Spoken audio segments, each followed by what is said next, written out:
তিস্তা মহাপরিকল্পনা বাস্তবায়ন সহ নদী ভাঙন রোধ ও পানির ন্যায্য হিস্সা আদায় ছিল উত্তরাঞ্চলের মানুষের দীর্ঘদিনের দাবি। তবে আর প্রতিশ্রুতি নয়, এবার বাস্তব রূপ দিতে বদ্ধপরিকর বর্তমান সরকার।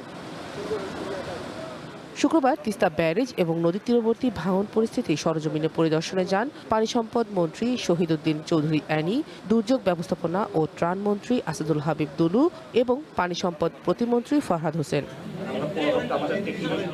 ব্যারেজ পরিদর্শন শেষে আলোচনা সভায় পানি সম্পদ মন্ত্রী বলেন, তিস্তা মহাপরিকল্পনা বাস্তবায়ন ও দৃশ্যমান করা বর্তমান সরকারের অঙ্গীকার, শুধু টেকনিক্যাল রিপোর্ট পাওয়ার অপেক্ষা। ভবিষ্যৎ হোক নিরাপদ, বিনিয়োগ হোক বিশ্বস্ত, আর আমার পছন্দ সল্ট বে। ওয়েলকাম টু সল্ট বে।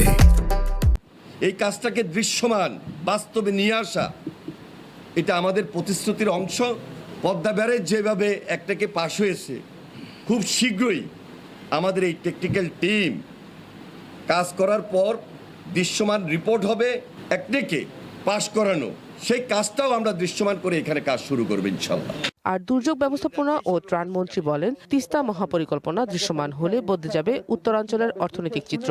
আমরা এমন একটা প্রকল্প বাস্তবায়ন করতে চাই যার মাধ্যমে তিস্তার ভাঙন রোধ হবে, তিস্তা খনন হবে, লাখ লাখ হেক্টর জমি উদ্ধার হবে, কিভাবে এখানে পর্যটন এলাকা হিসেবে ঘোষণা করা হবে, কিভাবে স্যাটেলাইট শহর হবে, টোটাল একটা প্যাকেজের মাধ্যমে এটাকে আমরা তুলে আনতে চাই। এর আগে তিস্তা ব্যারেজের পাশে গাছের চারা রোপণ করেন 3 মন্ত্রী। One national desk.